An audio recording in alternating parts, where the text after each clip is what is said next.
Hi hello എല്ലാവർക്കും Angel ക്രിയേഷനിലേക്ക് സ്വാഗതം. നമ്മളിന്നിവിടെ തയ്യാറാക്കാൻ പോകുന്നത് ചപ്പാത്തിയാണ്. വളരെ എളുപ്പത്തിലും ടേസ്റ്റിയിലും ഹെൽത്തിലും തന്നെ തയ്യാറാക്കിയെടുക്കാൻ പറ്റുന്ന ഈ ചപ്പാത്തി എങ്ങനെയാണ് നമ്മൾ ചെയ്തെടുക്കുന്നതെന്ന് നമുക്ക് നോക്കാം. അതിനായിട്ട് ഒരു പാത്രം എടുത്ത് വയ്ക്കുക. ആ പാത്രത്തിലേക്ക് 1.5 കപ്പ് ചപ്പാത്തി മാവ്, അതായത് ഗോതമ്പ് പൊടിയാണ് നമ്മൾ എടുത്തിരിക്കുന്നത്. അതിലേക്ക് ആവശ്യത്തിന് ഉപ്പും ചേർത്ത് കൈ ഉപയോഗിച്ച് ചേർന്ന് മിക്സ് ചെയ്തതിന് ശേഷം ആവശ്യാനുസരണം വെള്ളം ഒഴിച്ചു കൊടുത്ത് നമുക്ക് ഒന്ന് കുഴച്ചെടുക്കാം.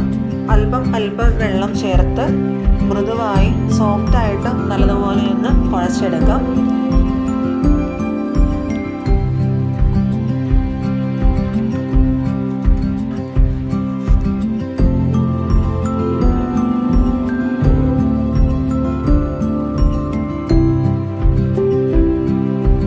അങ്ങനെ നമ്മുടെ ചപ്പാത്തി മാവ് ഇവിടെ കുഴച്ച് വെച്ചിട്ടുണ്ട്. ഇനി നമുക്ക് ഒരു 10-15 മിനിറ്റ് ഇതൊന്ന് റെസ്റ്റ് ചെയ്യാനായിട്ട് അടച്ച് വയ്ക്കാം. അങ്ങനെ നമ്മുടെ ചപ്പാത്തി മാവ് നമ്മളൊരു 10-15 മിനിറ്റ് വെച്ചതിന് ശേഷം ഓരോ ഉരുളയായിട്ട് ഉരുട്ടി എടുത്ത് വെച്ചേക്കുന്ന പൊടിയിലേക്ക് ഒന്ന് ഡിപ്പ് ചെയ്ത് ഒന്ന് മുക്കിയെടുക്കാം.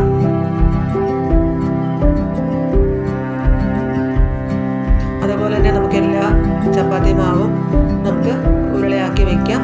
ഇനി നമ്മൾ ചപ്പാത്തി പരത്തുന്നതിന് വേണ്ടി ഒരു പാത്രത്തിൽ അല്ലെങ്കിൽ നമ്മൾ എന്തിലാണോ നമ്മൾ ചപ്പാത്തി പരത്താൻ എടുക്കുന്നത് അവിടെ നമുക്ക് ഒരല്പം മാവ് വിതറിയതിന് ശേഷം ഓരോ ഉരുള എടുത്ത് ആവശ്യം വലിപ്പത്തിൽ ആവശ്യാനുസരണം നമുക്ക് ഒന്ന് പരത്തിയെടുക്കാം.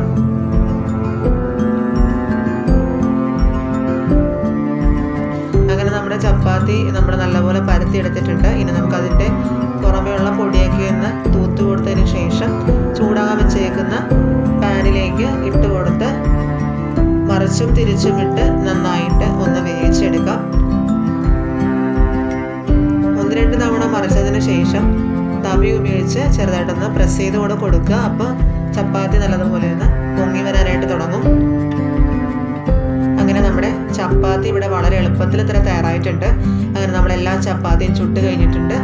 എല്ലാവർക്കും ഇഷ്ടപ്പെട്ടു എന്ന് തന്നെയാണ് വിചാരിക്കുന്നത്.